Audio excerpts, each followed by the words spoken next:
जोहार मित्रांनो, दामू मोळे क्रिएटिव्ह चॅनलमध्ये आपलं सहर्ष स्वागत।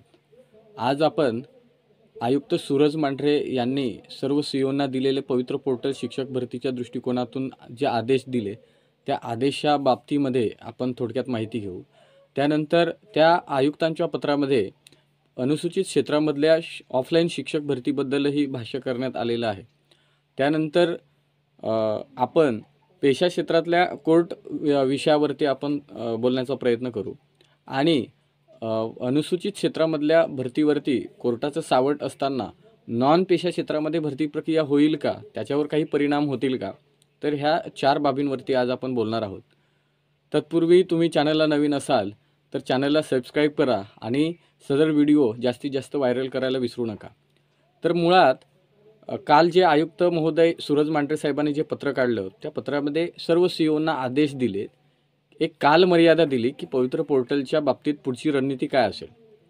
सर्व शिक्षण अधिकारी असतील त्या अधिकाऱ्यांना आपला जो काही रिक्त गोषवारा आहे तो रिक्त गोषवारा आपल्या विषयी शिक्षकांनुसार आणि रोस्टरनुसार तो अपलोड करायचा आहे।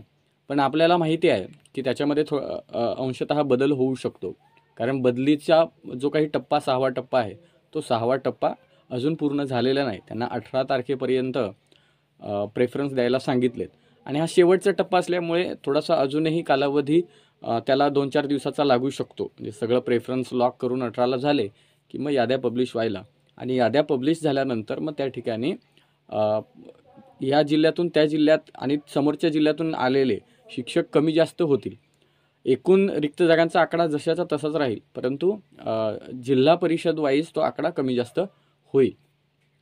दुसरी गोष्ट आयुक्तांच्या पत्रामध्ये आहे की पेशा क्षेत्रातील जी काही शिक्षक भरती ऑफलाईन होत होती ते आपल्याला सर्वांना माहिती आहे की अनुसूचित क्षेत्रामध्ये आदिवासी अभियोग्यताधारकांनी 4 वर्ष लढा दिला आणि 4 वर्षाच्या लढाईमध्ये पालघर जिल्ह्यामध्ये सर्व अभियोग्यताधारक आदिवासी त्या ठिकाणी एकत्र आले होते आणि लॉंग मार्च काढण्याचं नियोजन त्या ठिकाणी झालं होतं आणि त्याला सकारात्मक विचार करून या शालेय शिक्षण मंत्री महाराष्ट्राचे दीपक केसरकर यांनी त्याच्यावरती एक चांगला धाडसी निर्णय घेतला आणि त्यांनी एक ऑफलाईन शिक्षक भरती अनुसूचित क्षेत्रामध्ये दिली। परंतु अनुसूचित क्षेत्राची शिक्षक भरती होत असताना आपल्याला सर्वांना माहिती आहे की बिगर आदिवासी हक्क समिती आणि सामाजिक विकास प्रबोधिनी या 2 संस्था कोर्टात गेल्या आणि कोर्टामध्ये गेल्यानंतर तो आता मॅटर जो आहे तो आता सुप्रीम कोर्टामध्ये पेंडिंग आहे, त्याबद्दल आपण नंतर बोलूच। परंतु एक गैरसमज होता कामा नये की आपल्याला 4 प्रश्नांवरती आज बोलायचं आहे की आयुक्तांचं पत्र नेमकं काय आहे। दुसरी गोष्ट म्हणजे की अनुसूचित क्षेत्रातल्या पेशा भरतीबद्दल काय बोलण्यात आलेलं आहे आणि त्यानंतर कोर्ट अपडेट काय आहे, आणि चौथी गोष्ट आहे की अनुसूचित क्षेत्रामधल्या या पेशा भरतीमुळे नॉन पेशा क्षेत्रामधल्या पवित्र पोर्टलच्या भरतीला काही अडथळा आहे का किंवा त्याच्यावर काही परिणाम होणार आहेत का। तर सुरुवातीला सांगितल्याप्रमाणे की शालेय शिक्षण मंत्र्यांना विधिमंडळामध्ये अनेक सदस्यांच्या प्रश्नांना उत्तरं देण्यासाठी खूप मोठी पराकाष्ठा करावा लागते, कारण सद्यस्थितीमध्ये त्यांनी मागची जी स्टेटमेंट केलेली आहे ती अगदी वेगळी आहेत आणि आताचं त्यांचं स्टेटमेंट आहे ती पूर्णतः बदललेली दिसत आहेत। परंतु आता 2 दिवसापूर्वी त्यांनी एक स्टेटमेंट केलं आहे की 18 तारखेपर्यंत बदली त्यांची आहे ती कंप्लीट होईल, पण मुळात आपल्याला माहिती आहे की बदली प्रक्रिया 18लाच कंप्लीट होणार नाही, तर त्याला अजून 2-3 दिवस लागतील। त्यामुळे आपण मॅक्झिमम टाईम पकडू आणि टेंटेटिव्ह टाईम टेबल पकडून आपण पुढे जाऊ। परंतु काल आयुक्तांचं जे पत्र आहे ते खूप महत्त्वपूर्ण आहे की आयुक्तांचे आदेश असल्यामुळे आता सीईओ स्तरावरून हालचालींना वेग येईल की बदली पोर्टल बदलीचं असेल किंवा मग जाहिरातीचं अपलोड करणं असेल, ह्याच्यावरती जास्त प्रखरतेने पुढे जाईल। या आयुक्तांच्या पत्रामध्ये पेशा क्षेत्रातील जी शिक्षक भरती ऑफलाईन होत होती त्या ऑफलाईन भरतीबद्दलही भाष्य करण्यात आलेलं आहे की या शिक्षक भरती जी ऑफलाईन अनुसूचित क्षेत्रामध्ये होत होती तो जो विषय आहे तो आता सुप्रीम कोर्टामध्ये प्रलंबित आहे आणि सुप्रीम कोर्टात त्या डायरेक्शनप्रमाणे तुम्हाला पुढची भरती प्रक्रिया करून घ्यायची आहे। मुळात तर सुप्रीम कोर्टाच्या डायरेक्शनमध्ये आपल्याला माहिती आहे की सुप्रीम कोर्टामध्ये शासनाच्या महाधिवक्त्यांनी बिरेंद्र सराफ यांनी बाजू मांडताना स्पष्ट म्हटलेलं आहे की आमची भरती प्रक्रिया प्रोसिजर सुरू आहे, परंतु आमची भरती पूर्ण होणार नाही आहे, म्हणजे तो जो टाईम टेबल दिला होता तिथपर्यंत. पण सामान्य प्रशासन विभागाने चुकीच्या पद्धतीने अंडर सेक्रेटरीने पत्र काढलं आणि पेशा क्षेत्रातल्या शिक्षक भरतीचं पूर्णतः थांबवलं. तर ते मागेही मी व्हिडिओमध्ये बोललो की ते अक्षरशः चुकीचं आहे, सुप्रीम कोर्टाच्या डायरेक्शनच्या अगेन्स्टमध्ये आहे. त्यामुळे त्या बाबतीत तर पाठपुरावा अभियोग्यताधारक म्हणून करूच किंवा करावा लागेल. दुसरी गोष्ट की कोर्टामध्ये जी काही याचिका आता प्रलंबित आहे, तर त्याची पार्श्वभूमी आपल्याला मागेही मी सांगितलं होतं त्याप्रमाणे की 20 फेब्रुवारीला मॅटर जो आहे तो मुंबई हायकोर्टात गेला होता. आणि मुंबई हायकोर्टामध्ये आत्ता 2 महिन्यापूर्वी मुंबई हायकोर्टाने सर्व याचिकाकर्त्यांच्या याचिका फेटाळून लावल्या होत्या आणि त्यांना मॅटमध्ये जायला सांगितलं होतं की पहिला मॅटचा अधिकार आहे, तुम्ही मॅटमध्ये जायला अपेक्षित होतं, तुम्ही मुंबई हायकोर्टामध्ये डायरेक्ट येऊ शकत नाही. आणि मग त्यांनी काय केलं, जे याचिकाकर्ते होते त्या याचिकाकर्त्यांनी मॅटमध्ये न जाता जो उच्च न्यायालयाचा निर्णय होता त्या उच्च न्यायालयाच्या निर्णयाविरोधात ते सुप्रीम कोर्टात गेले आणि सुप्रीम कोर्टामध्ये आता तो विषय प्रलंबित आहे. आता जी काही सुप्रीम कोर्टामध्ये हेअरिंग झाली, तर त्या हेअरिंगमध्ये शासनाच्या वतीने ॲफिडेविट सादर करण्यात आलेलं आहे. परंतु ही गोष्ट होत असताना आपल्याला ही एक अभियोग्यताधारक म्हणून आपल्याला ते समजून घेणं गरजेचं आहे की संबंधित जो काही विषय आहे तो कशाच्या बेसवरती आहे. तर राज्यपालांनी अनुसूचित जमातीच्या 13 शेड्यूल एरियामध्ये जे जिल्हे आहेत त्या जिल्ह्यांना दिलेलं जे काही 17 पदांमधलं रिझर्वेशन आहे त्या रिझर्वेशनच्या अगेन्स्ट सुप्रीम कोर्टामध्ये याचिका प्रलंबित आहे. आता सध्या पुढची जी तारीख आहे ती तारीख आहे 9 जानेवारी आहे. 9 जानेवारी 2024ला आता हिअरिंग होईल. परंतु आपल्याला हेही बघावं लागेल की आपल्याला आरक्षणाच्या संबंधामध्ये जो काही निर्णय डिस्पोजल म्हणून दाखवतोय तर तो आरक्षणाच्या बाबतीत येणारा आहे असं नाही आहे. मुंबई हायकोर्टाने दिलेला जो काही निर्णय होता की मॅटमध्ये यांनी जायला अपेक्षित होतं, तर त्याच्या विरोधात ते गेलेले आहेत. त्यामुळे जो काही निर्णय आत्ता येणं अपेक्षित आहे तर तो मुंबई हायकोर्टामध्येच याचिका चालायला हवी किंवा आमची बाजू त्यांनी ऐकून घ्यावा असं याचिकाकर्त्यांचं म्हणणं होतं.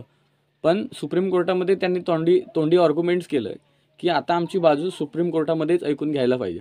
त्यामुळे सुप्रीम कोर्ट ठरवेल की स्वतःच ते बाजून ऐकून घेतं की मग मुंबई हायकोर्टामध्ये पाठवतं की मुंबई हायकोर्टाचा डिसिजनच कायम ठेवतं.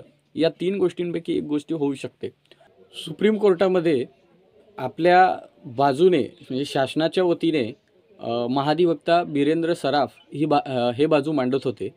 परंतु शासनाकडे पाठपुरावा केल्यानंतर त्यांचंही म्हणणं होतं की मला प्रत्येक हेअरिंगला त्या ठिकाणी उपस्थित राहू शकता येणार नाही, कारण आपल्याला माहिती आहे महाराष्ट्रामध्ये मराठा समाज असेल किंवा धनगर समाज असेल किंवा इतर जे काही आरक्षण मागू इच्छितात, ओबीसी समाजाचा मॅटर असेल, हे सगळे न्यायालयीन प्रलंबित असल्यामुळे बिरेंद्र सराफ त्याच्यामध्ये व्यस्त असतात आणि त्यामुळे मग सुप्रीम कोर्टामध्ये प्रत्येक हेअरिंगला मी राहू शकत नाही. आणि म्हणून एक समन्वय शासनासोबत समन्वय साधून आपण सिनियर ॲडव्होकेट शेखर नाफाडे ह्या वकिलांना शासनाच्या वतीने अपॉइंट केलं आहे आणि ते आपली त्या ठिकाणी बाजू मांडतात. म्हणजे सरकारी पॅनल आहे आणि त्यानंतर शेखर नाफाडे साहेब त्या ठिकाणी बाजू मांडतात. त्यांच्याशीही जे काही आपलं शिष्टमंडळ आहे ते शिष्टमंडळ सामाजिक स्तरावरचं बोललेलं आहे आणि त्या संदर्भामध्ये त्यांच्याशीही आपण संपर्कामध्ये आहोत.